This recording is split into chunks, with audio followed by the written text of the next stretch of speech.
We see the one, and here we go.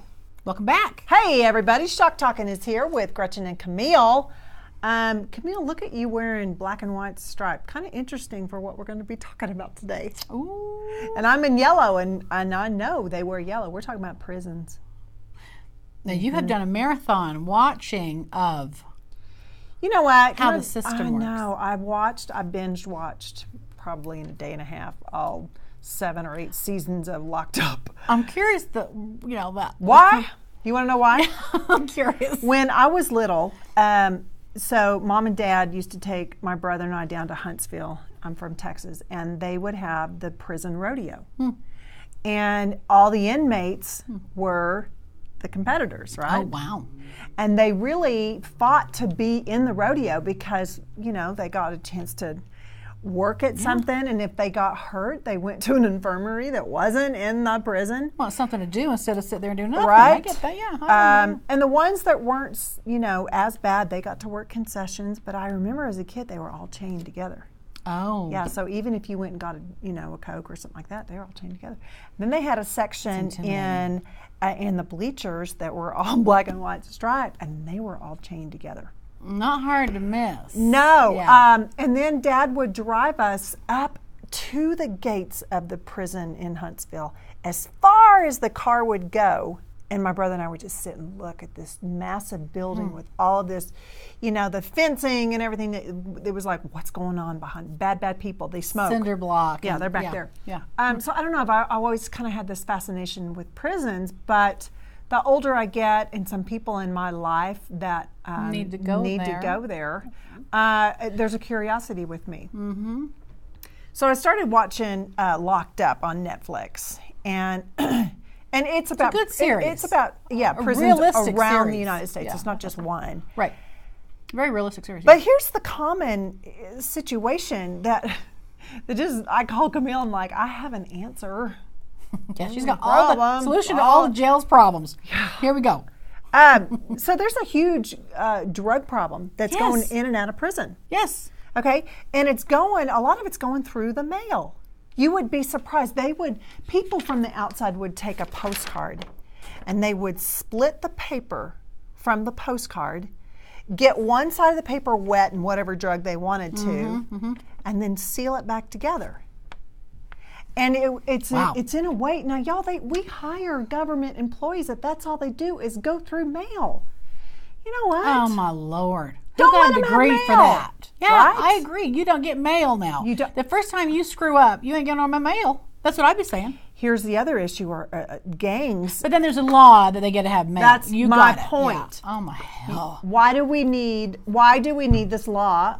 These are prisoners. Remember, friends, they did something against the law To get themselves in prison. It's their consequence. And it's probably not their first offense. You don't get privileges. Man. No, Why agree are with we you. making life so comfortable and easy?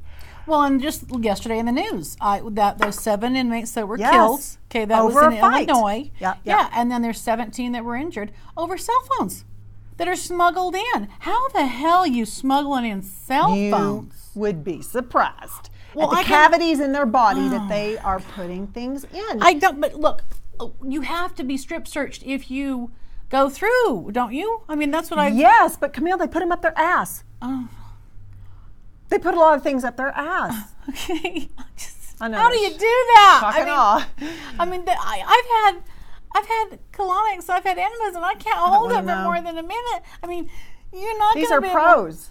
These are desperate people doing desperate means, and it's not just things like that. It's contrabands that they would wrap in. So they're going to have to literally do a cavity search. They asked Sorry them about the visual. I know. Oh my God. They ask them to bend over and cough, and I guess your butthole expands when you cough, and then maybe they would see who wants that job, really. See, that's what I would not want to go to school for. You know what? And the truth of the matter is, these correctional officers, they're Bless like their the lowest on the whole police. law enforcement. Yeah. But they are the ones that because the majority of prisons have a guard ratio to inmates that's ridiculous. Yeah. It's scary. Like 200 prisoners to like- one Yeah. guard. And then I would watch ones where they would have females in an all-male prison, and she's walking the floors, scary. checking sales. You know, here's the other. God, don't get me going.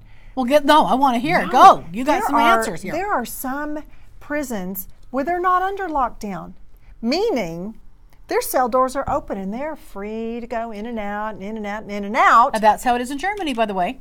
Germany has these type of prisons, and they believe in reform, and they let them have choices. And they have art, and they have pottery, and they have things like that. I'm not kidding. Okay, but you know what? To me, that's a reward on good behavior. Oh, they're trying to rehabilitate these people to go back in society. And I don't know what the solution is. But I'll tell you, if you've got, I think child predators, I'm not sure if they rehabilitate. I don't know.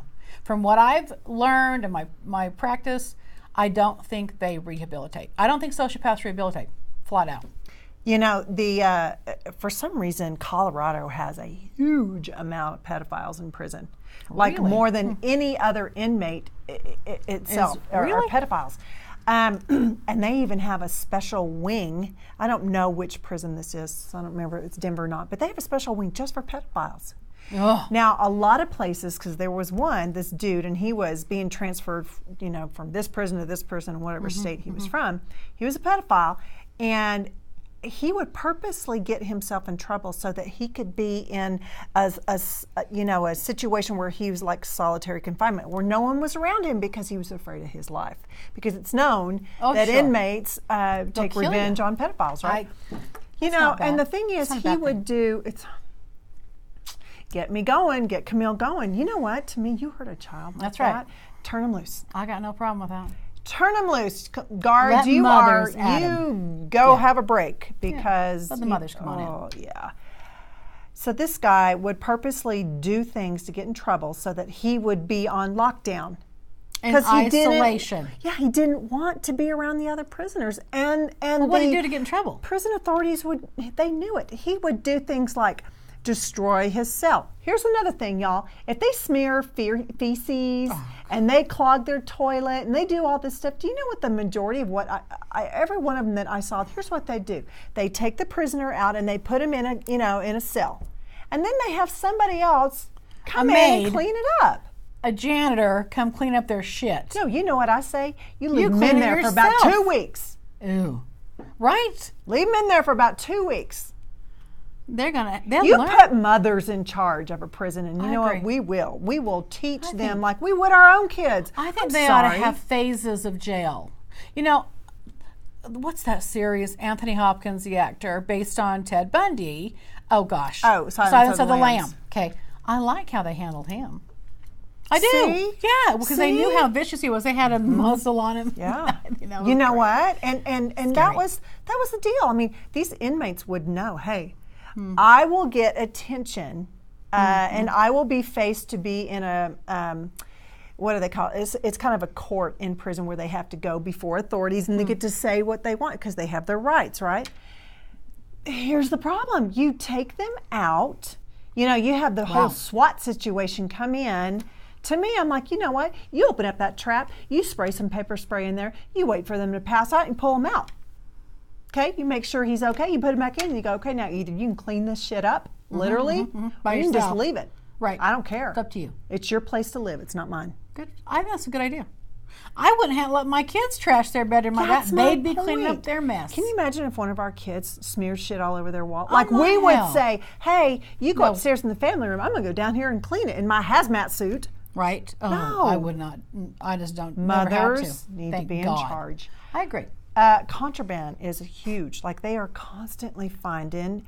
Well, how do they get the drug off the car? No. the cart? I'm talking about weapons. I know, but I rewind. Oh, okay. So now the postcard, for instance. Yeah, we'll talk about weapons in a minute. But yeah, you got the Yeah. dope. So covered.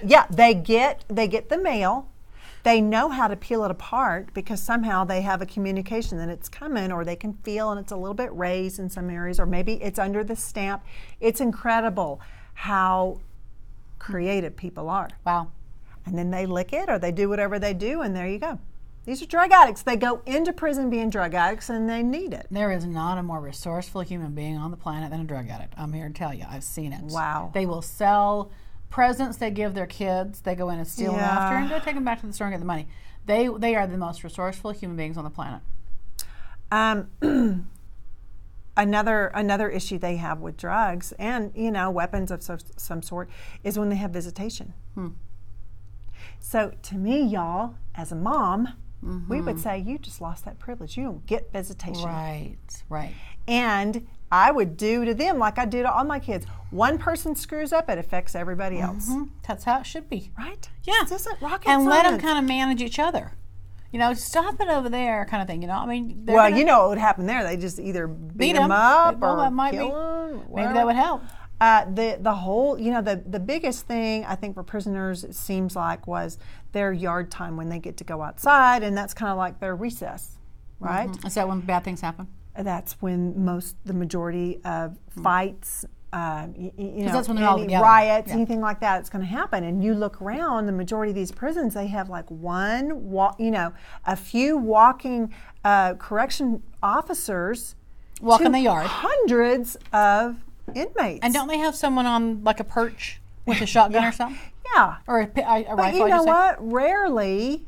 And in these stories, rarely did they use force unless, there were situations where it was out of control and the ground force couldn't take care of it. Here's the problem. Ground force officers have pepper spray. Not a gun? No. Well, maybe they could. Well, they could be. And I get why. I get that. Yeah. Yeah, you could. They could lose their gun. Right. Sure.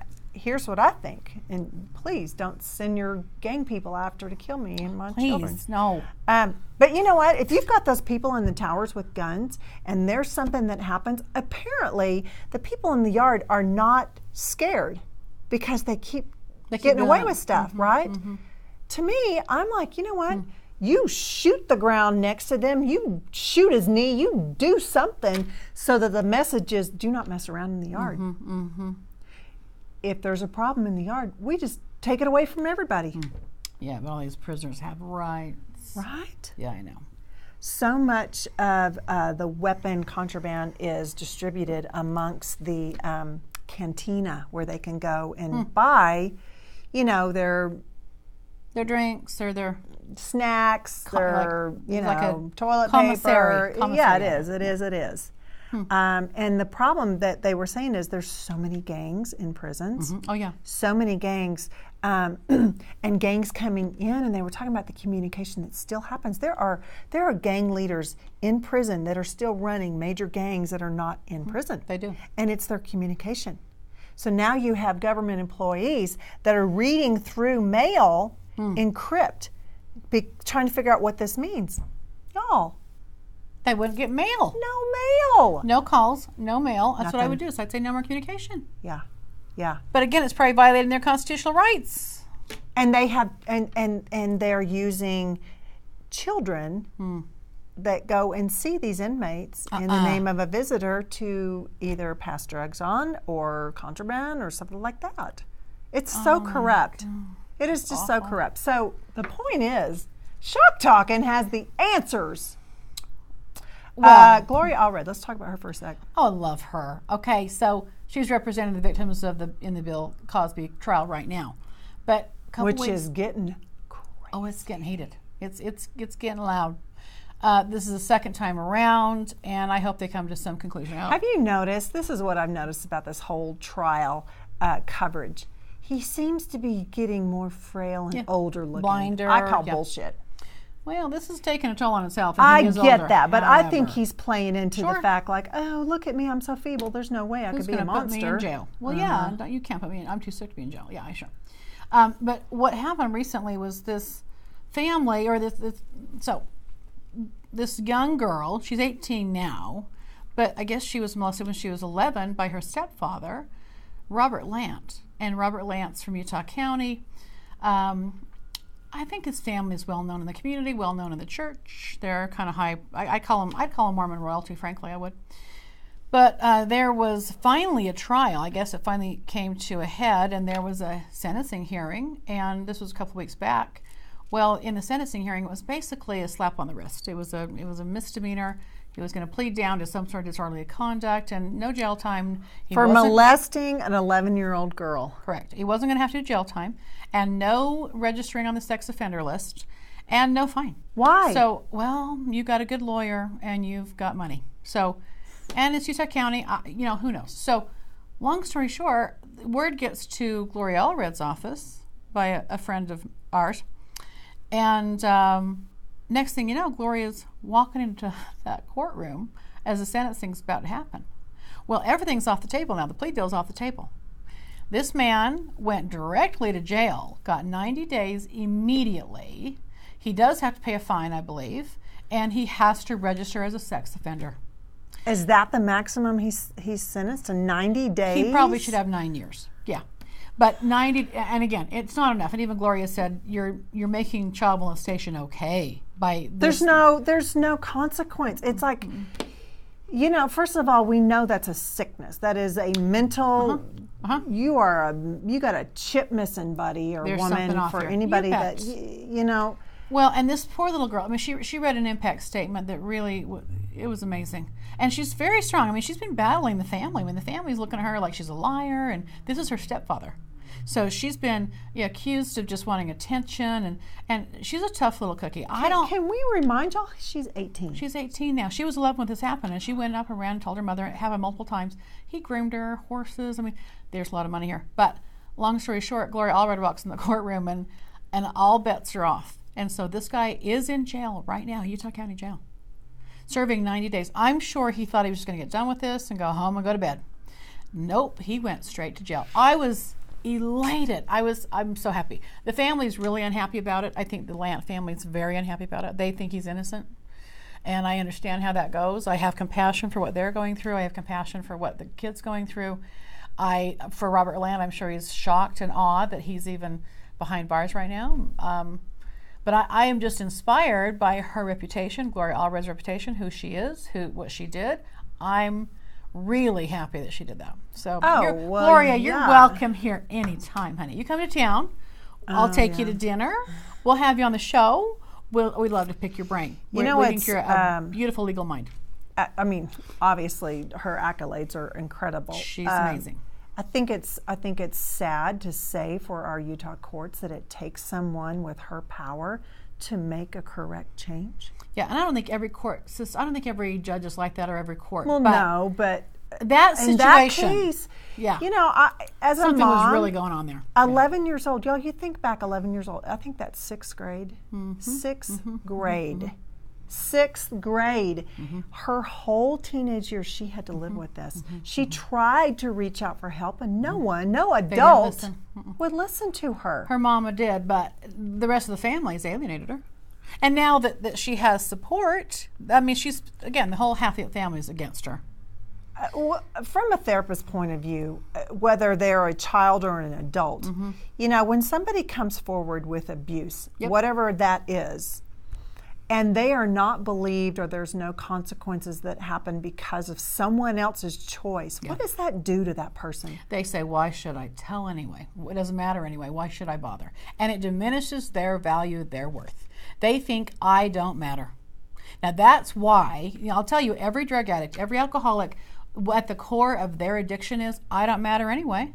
So why does it matter if I'm sober? Why does it matter if I'm alive? Why does it matter? Well, and that's been the issue with especially these inmates that have multiple year sentences. They're like, I'm not going anywhere anyway. Yeah, I can so cause why hell should anyway. I try to be a good person? Exactly.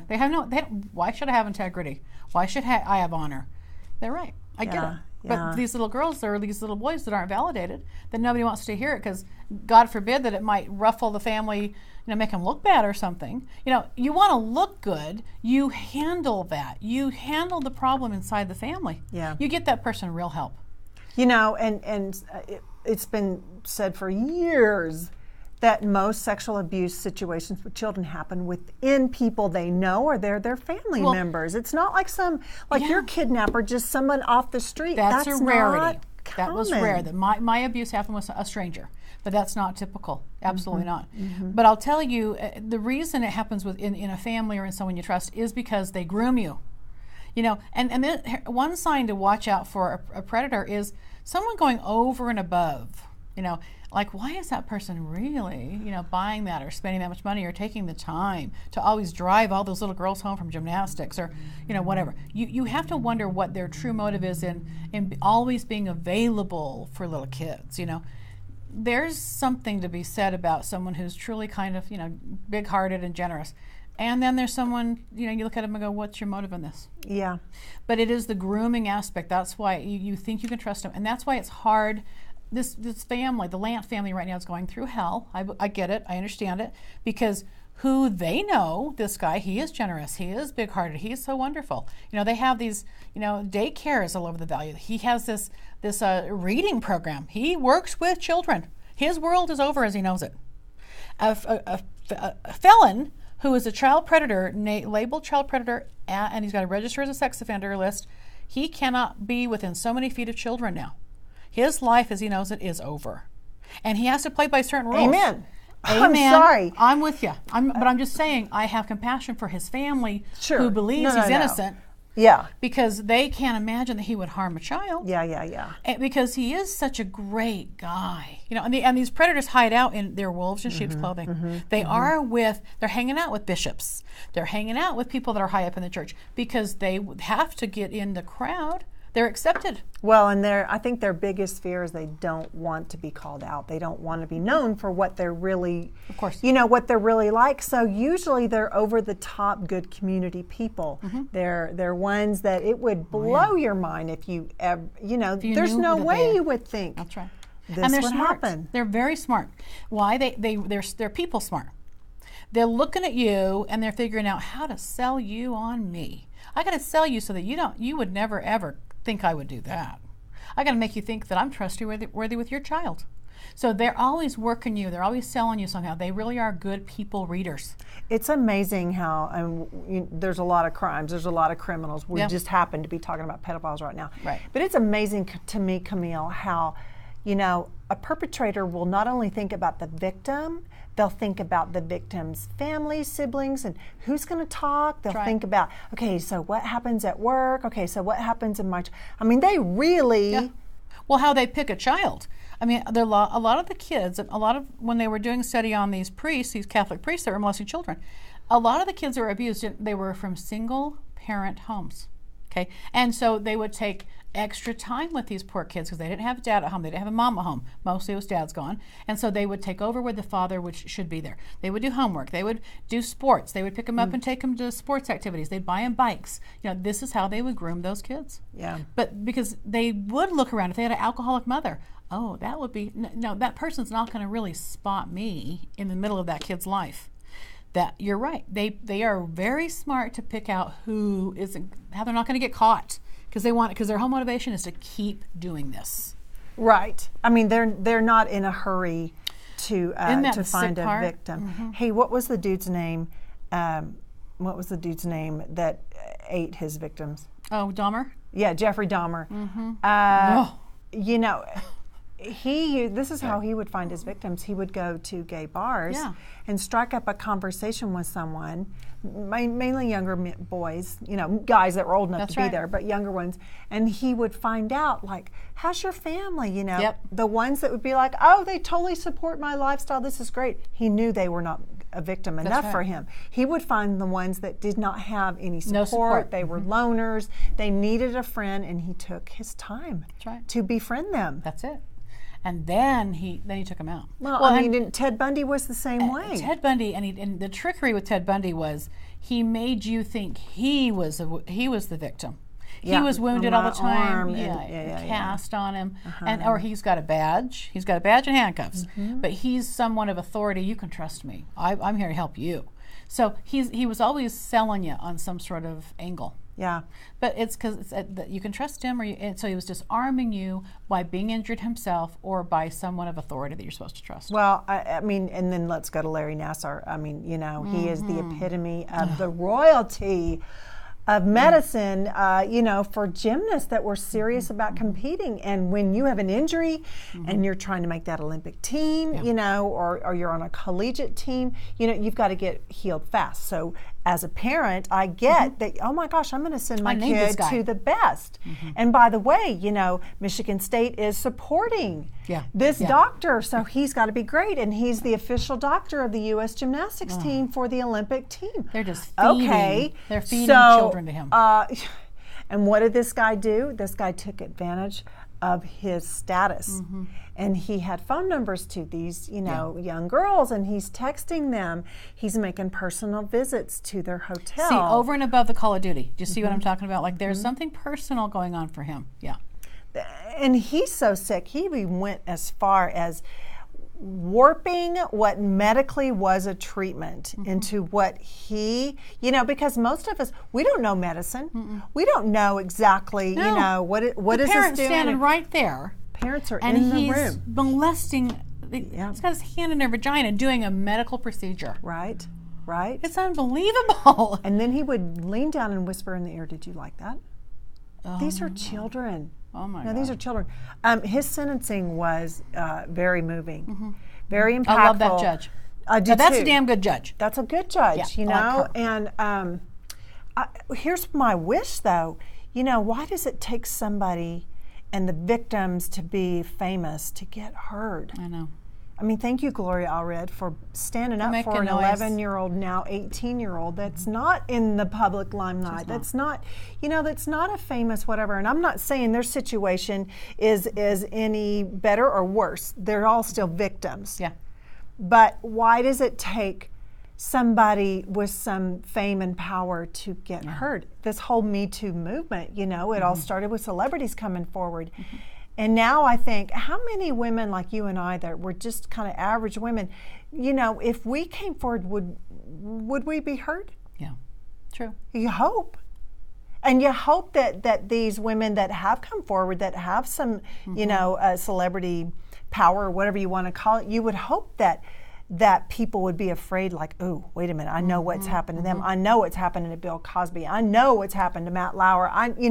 You would hope that they would be like, okay, I better be careful. Right. But sometimes I think when you have narcissistic pigs, they don't think that way. I mean, and we've talked about Mary Kay Letourneau before. All right. She's a female, y'all. Yeah. And she She a predator. milked upon the fact that her victim's father was in jail, wasn't around for the family. The mom was a single mom working, had multiple children, and the mom bought into the fact that, you know what, you're my son's teacher. I appreciate you spending time with him. Extra time with my boy. Gosh, we trust teachers. I know. But that's where predators are going to hang out is in positions where you would automatically trust them with your kids. Yeah. Teachers, bishops, primary teachers, priests. I mean, doctors, sports medicine doctors for athletic children. Right. And you look at that nonprofit that the Penn State guy, what's his name again? Oh, Yeah, he had a nonprofit. He was running a nonprofit and he worked at and Penn he was State. a coach. But he was going over and above the Call of Duty for these personal kids. And the defiance. This is one other thing about these pedophiles. He's still denying that he did it. Right. It's like, dude. And I watched the story of the head football coach, Joe what's his bucket? Paterno, and I feel bad about what happened to him. I do think he was informed about it, but he had no idea of the extent of it. I don't believe. But Joe Pa, they called him, and I think the students loved him. But I mean, he was a legend. he was a legend. And it makes you wonder, and I don't know because I don't know the But the man. guy was OCD focused on football, and that's what made him so damn good at it. However, and he died. This marked his life, and it killed him. I don't think it killed him. He had cancer, but this did mark his world. And he's still culpable. He still had something to say and do about it. And I'll tell you what, the people like this Lant family that are, look, no one really knows, except for the predator and the victim, what happened.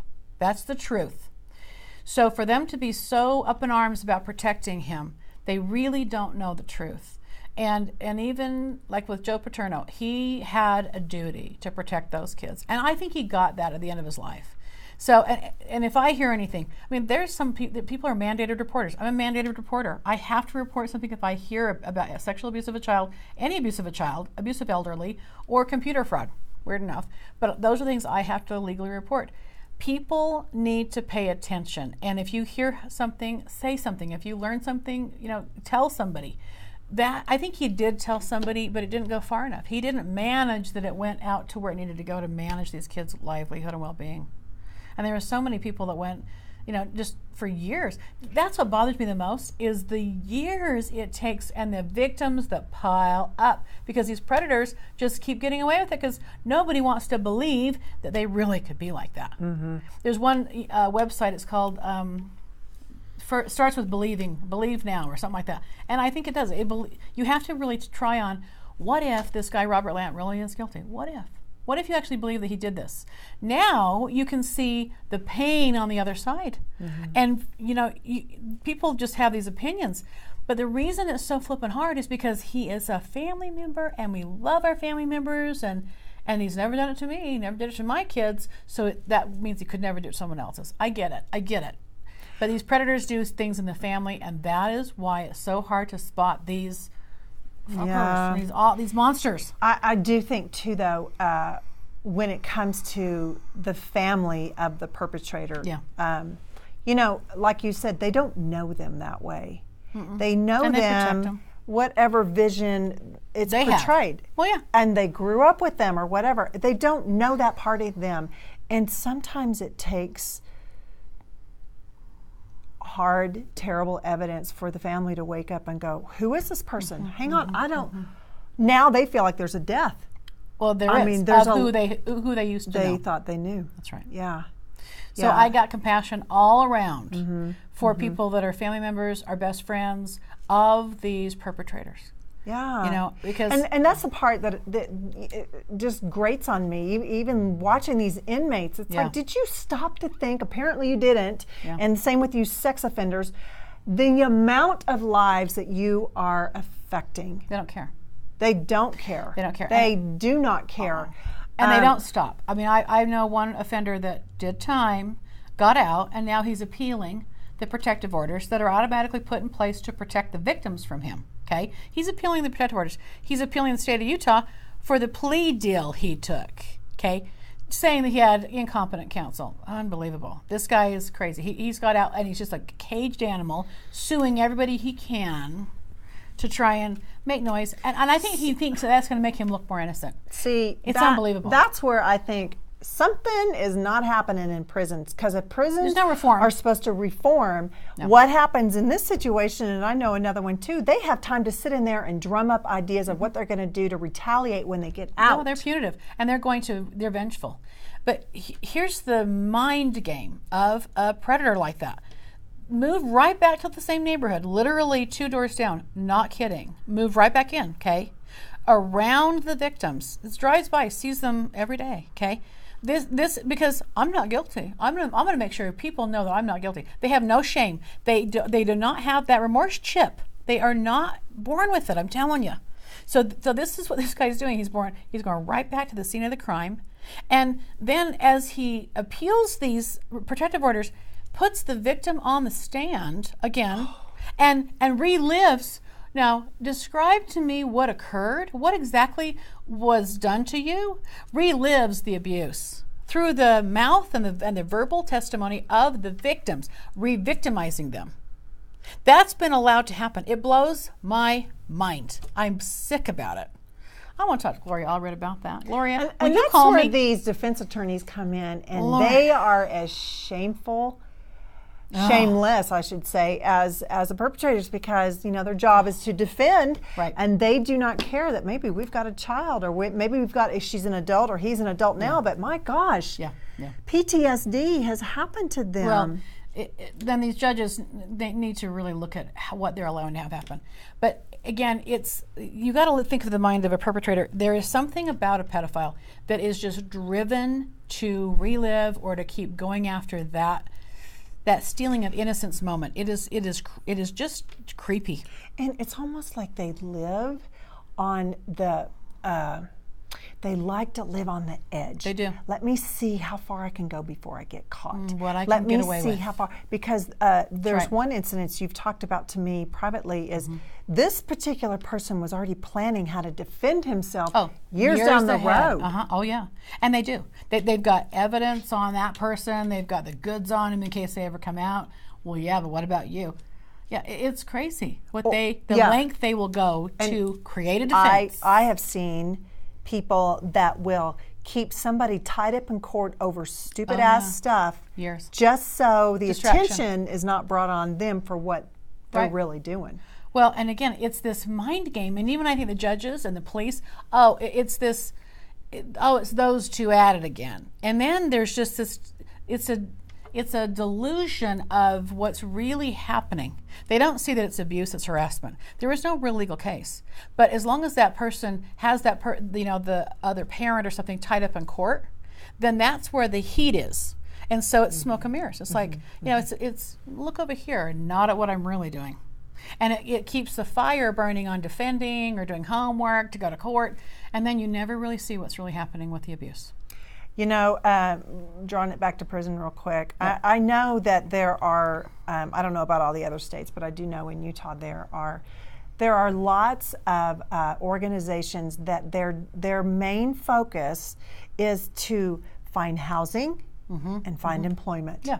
Because For what felons. happens is, when these people serve their time and they go back, they may not have a place to live. They may not have family. They may not, maybe they've been in a while and they don't have a license where they can go get a job. And they don't have references to say, what have you been doing? Well, I've been in prison for the last X amount of years. And people Right. go, I'm not hiring a felon. And so they find themselves in a situation where all they know is what they did before. Is crime. I got to Yeah. eat. Yeah. Or I got to get this for my children. And so I'm going to sell myself. I'm going to sell things. I'm going That's to right. steal. I'm going to, and it's this perpetuating cycle where, Well, how many felons reoffend to get back in jail? most of them. That's right. It's like, I think 2/3, isn't it? Well, and people that were being released, the people being interviewed were like, I hope we don't see you back. Yeah. This is your third time back or whatever. I really hope you figure learn it this out. time. Yeah. But a lot of Sadly. inmates, they serve their time and they get out. They don't, in my mind, I'm thinking, oh my gosh, I would be scared shitless that I would be like, okay, I'm not going to mess up. When I get back out, But that's a I'm not logical thinker. Yeah. That's a rational human being, okay? These people don't think normally. And I do think too, Camille, you have a lot of people that's all they know. They grew up as a kid seeing crime. Yeah. They grew up in a situation that wasn't like, here's a better choice. Yeah. They don't know. No. And their parents are probably institutionalized. But you get institutionalized as a human being, and it's hard to, carve out your own living outside. Yeah, well, and you get people, as a therapist, this is the part that made me have so much empathy as humans, because you have inmates in there. They don't know acceptance. They Right. don't know love, which is why they're in a gang. Yeah. But you think about the premise of being in a gang, they'll kill you if you leave. So where's the love? What does that mean, right? Yeah. But you've got people that don't understand what real emotions and love and dedication and support and all of that. They have no idea because they've never They don't been have around family. it. Yeah. And Well, and I'll tell you what, I think it was, what was this, like 90-something percentile of the people on death row, the men on death row, were foster children. Okay, now, that says a lot. When you've got a solid family that loves you, has your back, that's a good start in life. If you were put in the foster system because your parents had something going on, that they're at risk, high risk. Humans in general, especially with children, they are seeking security. Well, they need love. We all need love. Security and love, to me, emotionally, they go hand in hand. And, when somebody does something that's crying or speaking out negatively, it's because a need's not met. I agree. But I'm not sure about predators, pedophiles. No. No. There's crimes and then there's just a pathology. There's evil. There's a brain dysfunction, malfunction. And I just haven't found, I really am looking for like a solution to this problem. Just the trafficking problem there has never been, in my assessment, ever a time in life or in the world where we've had more trafficking, more abuse, more predators. I had one policeman tell me, I have so many sex crimes I cannot keep up. It's like, oh my Lord. And I believe it. In my practice, I'm dealing with kids that have been trafficked. It's like, that has never been in my life. Have I done that? I was kidnapped, I was abducted, I was abused, but that was a rarity. Like nobody in my life had ever happened like that. But now I've got a lot of clients who are dealing with that. So something's happening. I don't know whether and I think society has to wake up and start dealing with these predators in a new way. See, and that's why we're talking about Yeah. our opinion, y'all. Just know we have no authority. We are just women saying Personal experiences are trying to enlighten us, I guess. I mean, you know, to me, I'm just like, okay, if we have a society that you know, there is a rampant problem with whatever crime. I mean, we have a lot of them, right? Yeah. The consequences are not screaming enough. I agree. People are not scared enough to go, you know what, I don't want to get my hand chopped off. I should quit or I don't doing want to that. get my dick chopped off. Or I don't want to go to prison and I know I'm going to get killed. Right. There's way too many leniencies agree. that there's no threat. Well, and I don't think we have enough manpower. I mean, like you said, look at the population in jail. I know. In prisons, there's not enough guards.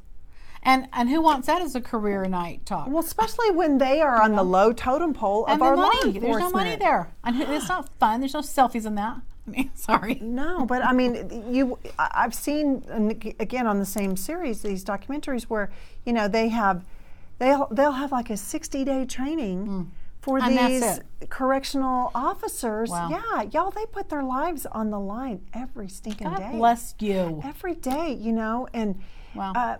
to me, it would be mind draining to be in a situation that you constantly are having to think ahead of the criminal and what they could be doing to you. Well, and think like a criminal. I mean, that's the thing. Yeah. It's unfortunate, but it is really. I have had to wrap my brain around how does a pedophile think. I mean, when I had my first introduction at age 5, I forgot all about that, thank God. But then as I've got older and have had this in my practice, I'm like, geez, Louise, there is a radical departure from normal thinking with these kind of people. Yeah. And I'm you know, just from the personal experiences that I've gone through with clients in my own life, I'm just seeing all these common threads of how they work. So, It's creepy. wrapping up for parents, because you've been exposed to being really around that mindset, most people haven't. Yeah. What is your advice to help people look or to at least be aware of, you know what, maybe Aunt so-and-so or Uncle so-and-so isn't what I thought? Listen to your kids. If there's something going on, if there's some sort of physical issue, if there's a rash, if they've got an alley down there, bladder infections for little girls, I mean, listen to your kids. If they're talking to you, if they don't want to be with that person, there's maybe a real reason for it. If they're afraid, or if you just tune into them. And then if there's someone really committing or over giving, they really have no reason to. You know, what's the real motivation? And don't, you go to the internet and research that person's name. See if they're on a sex offender registry. What's their background? Were they arrested? You can look up names and see if people have a history, and then just trust your gut. Ask your kids, is there something going on? Is there a reason you want to go over there? And then just really, I would say don't have a lot of time with a sitter. Or make sure it's professional and make sure there's cameras and stuff like that. I think my kids had, I count on one hand the people that watched my daughter. I was paranoid, so but that's because of my experience. Did I tell you about that app?